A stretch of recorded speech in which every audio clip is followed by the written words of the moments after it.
ହେଲା ମୋର ଗୋଟେ ନୂଆ ବ୍ଲଗ ଭିडिଓ ତ ମୋ ବ୍ଲଗ ଭିडिଓକୁ ପ୍ରଥମେ ଆପଣମାନଙ୍କୁ ସ୍ୱାଗତ କରୁଛି। ଭିडिଓ ଲେଟ୍ ହେଇଗଲା ତାରି ପାଇଁ ପୁରା ଦିଲ୍ରୁ ମୁଁ ସରି କହୁଛି ଫ୍ରେଣ୍ଡସ୍। ନିଶ୍ଚିନ୍ତ ଭାବରେ ଏ ଚ୍ୟାନେଲରେ ଗୋଟେ ନହେଲେ ଦୁଇଟା ଭିडिଓ ତ ଆସିବ। ଭିडिଓ ଟିକେ ମୁଁ ଷ୍ଟାର୍ଟ କରୁଛି ତ ଲେଟ୍ସ ଗୋ।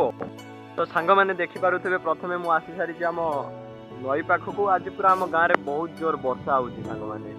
କାହିଁକି ନା ତମ ଗାଁରେ ହେଉଛି କି ମୁଁ ନ ହେଉଛି ମୁଁ କହିପାରିବି ନା। ଯାହା ଗାଁରେ ବି ବର୍ଷା ହେଉଛି ସାଙ୍ଗମାନେ ପ୍ଲିଜ୍ ଭାଇ କମେଣ୍ଟରେ କହିଦେବ କି ବର୍ଷା ହେଉଛି।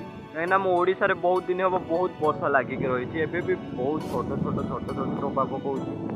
ପୁରା ଜୋରରେ ବର୍ଷା ହେଲା। ମୋ ଫୋନ୍ ବି ଭିଜୁଛି ବର୍ଷାରେ। କାହିଁକି ନା ମୁଁ ତ ଭିଡ଼ିଓ କରିବା ପାଇଁ ମୋତେ ପଡ଼ିବ ଯାହା ବି ହେଲେ। ସାଙ୍ଗମାନେ ପୁରା ଆମ ନଈରେ ପୁରା ବନ୍ୟା ପାଇଁ ପାଣି ଦେଖିପାରୁଥିବେ କେତେ ବହୁତ ଭର୍ତ୍ତି ହେଇଯାଇଛି। ତମକୁ ମୋ ଫୋନ୍ର ବ୍ୟାକ୍ କ୍ୟାମେରା କରି ଦେଖାଉଛି ସାଙ୍ଗମାନେ। ଦେଖିପାରୁଥିବେ ସାଙ୍ଗମାନେ ବନ୍ୟା ପାଇଁ କେତେ ପାଣି ଭର୍ତ୍ତି ହେଇଯାଇଛି। ନଈରେ ବି ବହୁତ କୁମ୍ଭୀର ଅଛନ୍ତି। ମୁଁ ତ ଏବେ ଦେଖାଇ ପାରିବି ନା କାହିଁକି ନା ସେ ଉଠୁନାହାନ୍ତି। ଦେଖିଲେ ମୁଁ ତମକୁ ଦେଖାଇଦେବି କୁମ୍ଭୀର। ନିଶ୍ଚିନ୍ତ ଭାବରେ ଗୋଟେ କମେଣ୍ଟ କରିବେ। ମୁଁ ଏଇଠୁ ରହୁଛି।